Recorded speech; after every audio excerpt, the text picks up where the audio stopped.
নিশ্চয়ই আপনাদের অনেকেই এটি অনুভব করছেন যে বেশ কয়েকদিন ধরে দেশের সাম্প্রদায়িক একটি চাপা উত্তেজনা কাজ করছে। গাইবান্ধার পলাশবাড়িতে বিশাল উচ্চতার একটি রাম মূর্তি স্থাপনকে কেন্দ্র করে এই উত্তেজনা কাজ করছে এবং সবশেষ অবস্থান থেকে অনেকের মনেই প্রশ্ন জাগছে যে সরকার, বিএনপি সরকার কি শেষমেশ সাম্প্রদায়িক গোষ্ঠীর সঙ্গে খুব দ্রুতই আপোষ করে ফেলল? প্রশ্ন হচ্ছে, যারা রাম মূর্তি নির্মাণের বিরোধিতা করছেন তাদের উদ্দেশ্যটি আসলে কি? সরকারই বা এ বিষয়ে একেবারে মুখে কুলুপ এঁটে রয়েছে কেন? একেবারে চুপ থাকা রহস্যটি কি? ইসলামপন্থী কিছু ব্যক্তির হুঙ্কার হুঁশিয়ারিতে আপাতত নির্মাণাধীন যে রাম মূর্তি সেটির কাজ স্থগিত করার ঘোষণা দিয়েছেন উদ্যোক্তারা, যদিও তারা সংবাদ সম্মেলনে জানিয়েছেন যে এলাকার আইন শৃঙ্খলা পরিস্থিতি নিয়ন্ত্রণে এবং ধর্মীয় সম্প্রীতি বজায় রাখতে তারা এই সিদ্ধান্ত নিয়েছে। বিষয়টা কি আসলেই তাই, নাকি প্রশাসনের চাপেই তারা এমন সিদ্ধান্ত নিতে বাধ্য হয়েছে? এবং যদি তা হয়েই থাকে তবে এই ঘটনার মধ্য দিয়ে আন্তর্জাতিক বিশ্বে বাংলাদেশ সম্পর্কে কি ধরনের বার্তা যাচ্ছে? বাংলাদেশ সম্পর্কে কোন ধরনের ইমেজ পোর্ট্রেট করা হচ্ছে আন্তর্জাতিক অঙ্গনে? মানে যারা সারা বছর নিজেদের মধ্যে ভারত নিয়ে একটা সুরসুরি অনুভব করে, অথবা ভারত বিরোধিতা যাদের রাজনীতির পুঁজি সারা বছরের জন্য, তারা ভাবছে এই যে রাম মূর্তি নির্মাণের যে বিষয়টি তারা তাদের হুঙ্কার হুঁশিয়ারিতে যে বন্ধ করে দিতে সক্ষম হলো, তাতে বিশাল কিছু করে ফেলা সম্ভব হলো, ভারতের বিরুদ্ধে বিশাল একটা কিছু অর্জন করা হলো। যেহেতু হিন্দু বলতেই এই বাংলাদেশের কিছু অংশ মনে করে যে তারা ভারতীয়, আবার এ কথাও সত্য, হিন্দুদের মধ্যে একটি অংশ নিজেরাই মনে করেন যে তারা ভারতীয় নাগরিক। তার অনেক উদাহরণ আছে, সেই বিতর্কে আমি আপাতত যাচ্ছি না। শুধু একটি কথা বলি, এদেশে হিন্দু বৌদ্ধ খ্রিস্টান ঐক্য পরিষদের নেতারা তো একসময় এমন দাবিও জানিয়েছে, নরেন্দ্র মোদীর দৃষ্টি আকর্ষণ করেছে যে তাদেরকে বাঁচাতে যেন ভারত উদ্যোগ নেয়। যাই হোক, সেটি অন্য বিতর্ক। কিন্তু যারা এই দেশে ধর্মীয় সুরসুরি অনুভব করে সবসময় ভারত বিরোধিতার মাধ্যমে অথবা হিন্দু ধর্মের বিরোধিতার মাধ্যমে, তারা কি সত্যিই কিছু অর্জন করলো? এই বিষয়টি আমাদের অনেকেরই উদ্বেগের বিষয়। যেমন কথা সাহিত্যিক জাকির তালুকদার, তিনি তার ফেসবুক পোস্টে যে মন্তব্য করেছেন তার অংশবিশেষ আপনাদের একটু শোনাই। তিনি বলছেন যে এই ঘটনার মাধ্যমে মোদি, RSS, রাষ্ট্রীয় স্বয়ংসেবক সংঘ কিংবা বিজেপিকে একটা জবাব দেওয়া গেল, এমনটি যারা মনে করছেন তারা ভুল করছেন। এই ঘটনা বরং ওদের খুশি করেছে। তারা সব সময় প্রচারণা চালায় বাংলাদেশে হিন্দু নির্যাতন হয়, হিন্দুদের ধর্ম পালন করতে দেওয়া হয় না। সেই প্রচারণার জন্য তারা একটি নতুন উপাদান পেয়ে গেল। যারা এই কাজ করলো তারা আসলে মোদি, বিজেপি এবং ভারতীয় ও বাংলাদেশি RSS এর উপকার করলো। এই যে ছোট্ট একটা স্ট্যাটাস, এটি অনেক কিছুই মিন করায়। এই রাম মূর্তি নির্মাণকে কেন্দ্র করে গত কয়েকদিন ধরে আবার দেখা যাচ্ছে সামাজিক যোগাযোগ মাধ্যমে বা বিভিন্নভাবে এক ধরনের তীব্র গুজব ছড়ানো হচ্ছে। সেগুলো কেমন? যারা গুজববাজ, অন্তত এই মুহূর্ত পর্যন্ত মনে হচ্ছে যে তারা বলছে, 1 নম্বর, রংপুর বিভাগ নিয়ে ভারতের নীল নকশা। সেটি কেমন? যেহেতু গাইবান্ধার রংপুর অঞ্চলটি ভারতের চিকেন স্নেকের কাছে, একেবারে কাছে, তো ভারত কখনো কখনো চিকেন স্নেকটিকে এলিফ্যান্ট স্নেকে পরিণত করতে চায়, চিকেন স্নেক এলাকাটি চওড়া করতে চায়। সেই জায়গা থেকে এই এলাকায় রাম মূর্তি নির্মাণের মাধ্যমে, মানে বিশাল আকৃতির রাম মূর্তি নির্মাণের মাধ্যমে সেখানে একটি ধর্মীয় তীর্থস্থান গড়ে উঠবে এবং সেই জায়গাটি হিন্দু অধ্যুষিত হয়ে ওঠার মধ্য দিয়ে ভারত সেটিকে দখল করে নিতে পারবে। এবং এই কাজটি করছে ভারতের গোয়েন্দা সংস্থা র। 2 নম্বর, বৃহৎ ধর্মীয় অবকাঠামোকে কেন্দ্র করে আন্তর্জাতিক মানের তীর্থকেন্দ্র ও পর্যটন নির্ভর অর্থনৈতিক বলয় গড়ে তোলা হতে পারে। এর ফলে বিপুল পরিমাণ অর্থনৈতিক কর্মকাণ্ড সৃষ্টি হবে, যার সঙ্গে যুক্ত হবে স্থানীয় ব্যবসায়ী, প্রভাবশালী গোষ্ঠী ও বিভিন্ন স্বার্থান্বেষী মহল। এই যে কাল্পনিক কথাবার্তা, এগুলো কি কোনো ভিত্তি আছে?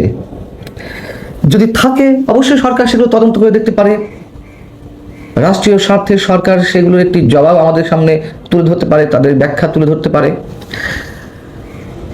এবং এই রাম মূর্তিকে অনেকে উল্লেখ করছেন যে এশিয়ার সর্ববৃহৎ রাম মূর্তি হয়ে উঠতে পারত যদি সে কিনা সম্পূর্ণভাবে নির্মাণ কাজ শেষ পর্যায়ে নিয়ে যাওয়া যেত। এটিকে অপসারণের দাবিতে সংবাদ সম্মেলন করেছে ইমাম উলামা পরিষদ। তারা যে বক্তব্য উপস্থাপন করেছে তাও বা কতটুকু যৌক্তিক। যেমন তাদের যে দাবিগুলো রয়েছে তার মধ্যে প্রকল্পের উদ্যোক্তা হরিদাস চন্দ্র সম্পর্কে বিভিন্ন মহলে নানান অভিযোগ, বিতর্ক ও প্রশ্ন বিদ্যমান রয়েছে। তার বিরুদ্ধে অতীতে উগ্রবাদী আচরণ, বিভিন্ন অনিয়ম ও অপরাধমূলক কর্মকাণ্ডের অভিযোগ রয়েছে।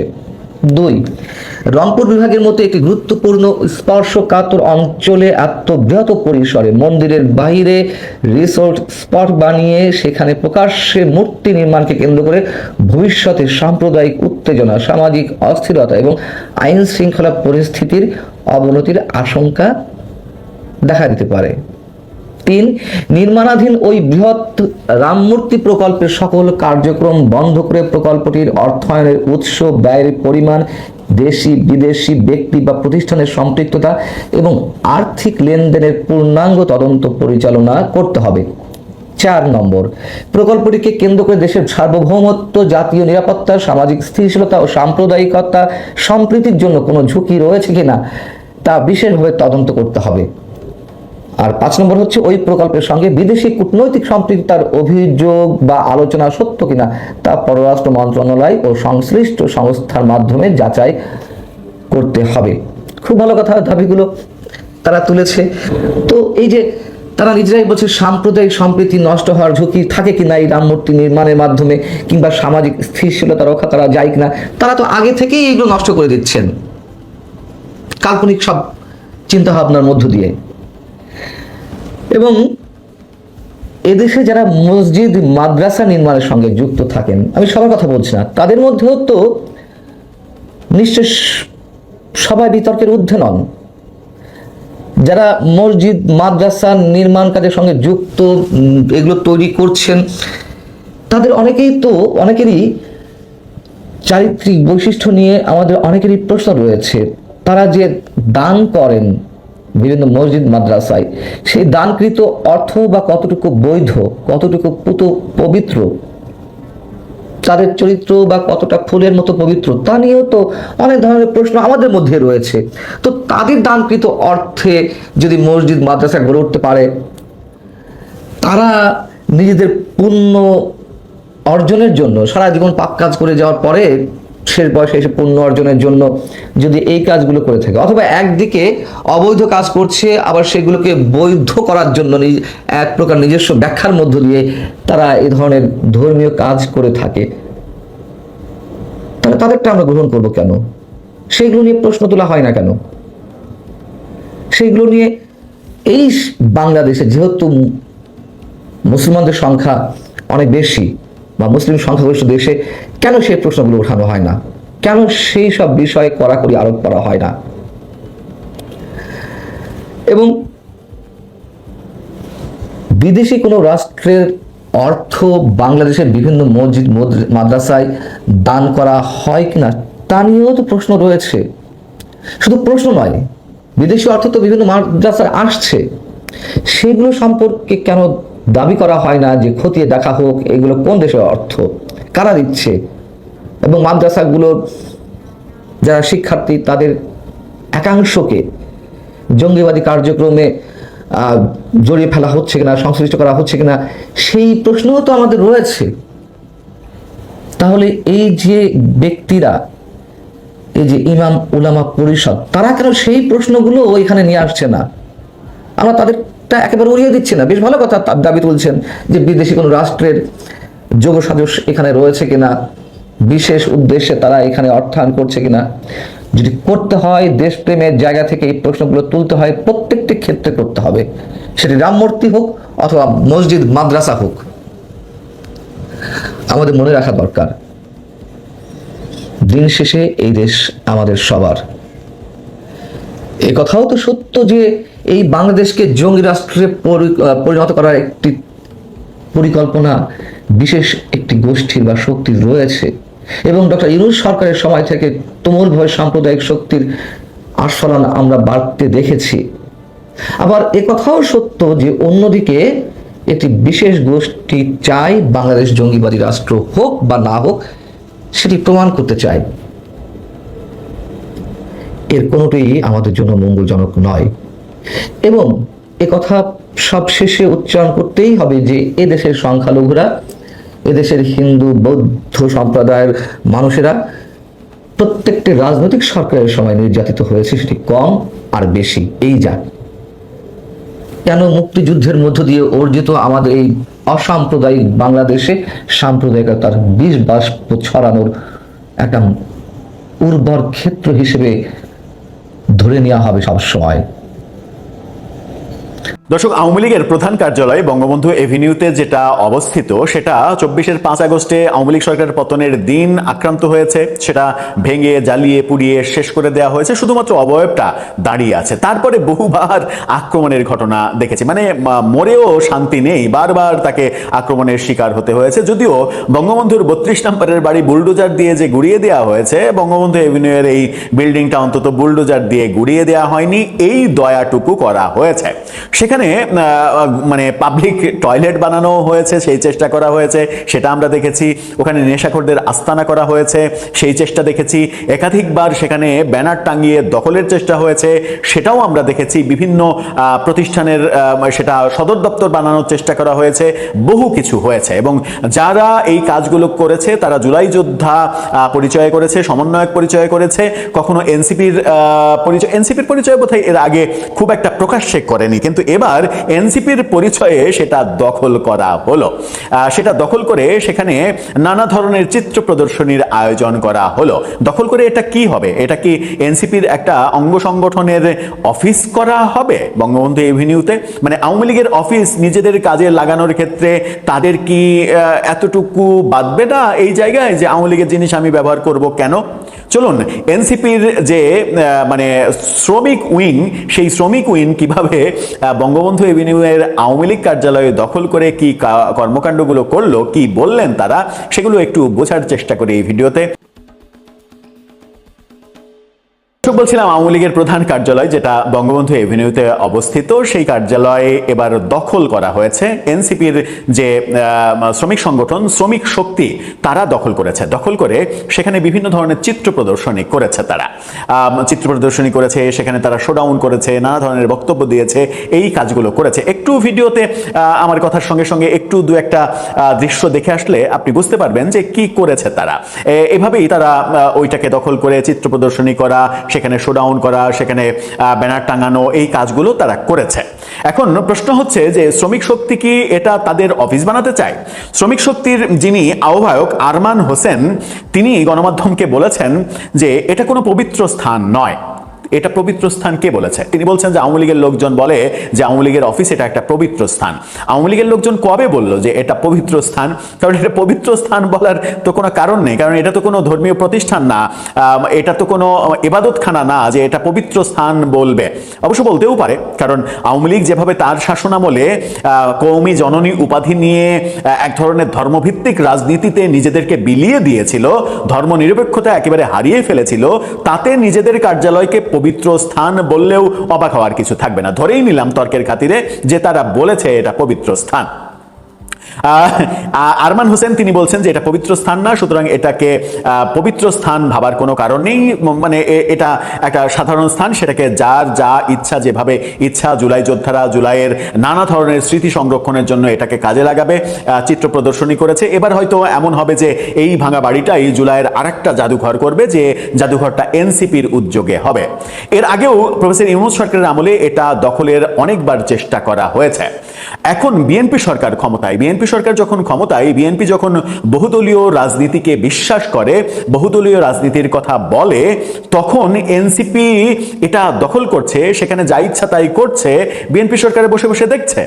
মানে এটা কি হতে পারে? যদি বিএনপি সরকার মনে করে যে আওয়ামী লীগের অফিস কিংবা আওয়ামী লীগের অফিস যে জমিতে আছে সেই জমি বাজেয়াপ্ত করা হবে, এটা সরকারি প্রতিষ্ঠান, সরকারি জমি হিসেবে গ্রহণ করা হবে, সেটা অধিগ্রহণ করতে পারে সরকার, সেটা সরকার করতে পারে।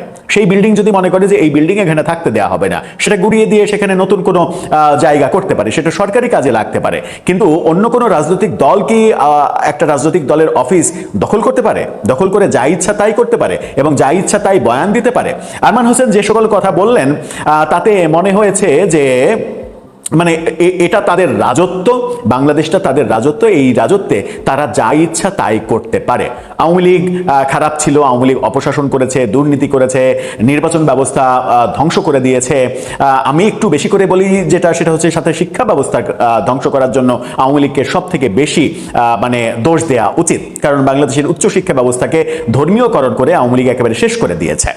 তার পরিণতিও আওয়ামী লীগ 2024-এর 5 আগস্টে পেয়েছে। এই পরিণতি, এই হাতে কলমে এই শিক্ষাটা তাদের দরকার ছিল। মানে তারা মানে গিয়েছে, তাদের যারা অপরাধী তাদের আপনি বিচার করেন, শাস্তি দেন। আপনি যদি মনে করেন দল হিসেবেও আওয়ামী লীগ অপরাধী, আদালতে যান। আদালত যদি মনে করে দল হিসেবে আওয়ামী লীগ অপরাধী, আওয়ামী লীগ দলকে ব্যান করে দেন। যদি পারেন আওয়ামী লীগ দলকে ব্যান করে দেন, সেটা করেন। কিন্তু তাই বলে আপনি আওয়ামী লীগের সম্পত্তি দখল করে নিজে ভোগ করবেন? এটা কি মগের মূল্য? এটা কি ইচ্ছা করলেই পাওয়া যায়, মানে পারা যায়? এটাই কি নতুন রাজনীতি এবং নয়া রাজনৈতিক বন্দোবস্ত? নয়া রাজনৈতিক বন্দোবস্তে আমরা এই দখলদারিত্বগুলোই দেখব, মানে যা ইচ্ছা তাই করে যাবে, যার যা ইচ্ছা সে তাই করবে, কোনো ধরনের বিচার নাই, কোনো ধরনের নীতি নাই, নিয়ম নাই। এটাই নয়া রাজনৈতিক বন্দোবস্ত হিসেবে আমরা মেনে নেব? আমরা মূর্খ জনগণ, মানে আমরা আবাল জনগোষ্ঠী, তারা এই আপনাদের এই কর্মকাণ্ডগুলোকে মেনে নেব, মেনে নিয়ে চুপ করে বসে থাকবো? মানে আজকে আপনারা এটা মানে দখল করছেন, যা ইচ্ছা তাই করছেন। কালকে ওরা যদি কখনো ফিরে আসে, তখন ওরা গিয়ে যদি ওই বাংলা মটনে রূপায়ণ টাওয়ারে, যে একটা ফ্লোরে তো আপনাদের অফিস, তো ওরা যদি যে বলে যে পুরো বিল্ডিংটাই আমি দখল করে নিলাম, তাহলে কি হবে? মানে এই দখলবাজি চলতে থাকবে। আপনারা মানে ক্ষমতাবান, এখন ক্ষমতাবান, তাই আপনারা ওদেরটা দখল করছেন। ওরা যদি কোনো কালে 50 বছর পরে ওরা যদি কোনো কালে ক্ষমতাবান হয়, ওরা আবার দখলদারিত্ব করবে। মানে এই দৃশ্যগুলোই আমাদেরকে দেখে যেতে হবে। আপনারা রাজনীতির নামে দখলদারিত্বের খেলা খেলবেন, আর সাধারণ মানুষ হচ্ছে মানে সেগুলো মানে কি বলবো, চুষিকাঠি চুষবে আর সেগুলো দেখে যাবে। আর 5 বছর পর পর আপনারা আমাদের কাছে এসে এই কর্মকাণ্ডের বৈধতার জন্য ভোট চাইবেন। এটাই হচ্ছে বাংলাদেশের রাজনীতির ভবিতব্য, তাই তো? আর এটাই আপনাদের নয়া রাজনৈতিক বন্দোবস্ত। এটা আমার মনে হয় যে ঠিক হচ্ছে না। আপনারা ভুল পথে। এই ভুল পথ যদি অন্য কেউ অনুকরণ করার চেষ্টা করে, তাহলে এই ভুলে ভুলে মানে কয়েক গুণ হয়ে গেলে দেশের পরিস্থিতি কোন দিকে যাবে একবার যদি মাথা ঠান্ডা করে আপনারা ভাবেন, তাহলে এই কর্মকাণ্ড থেকে নিজেদেরকে বিরত রাখবেন হয়তো।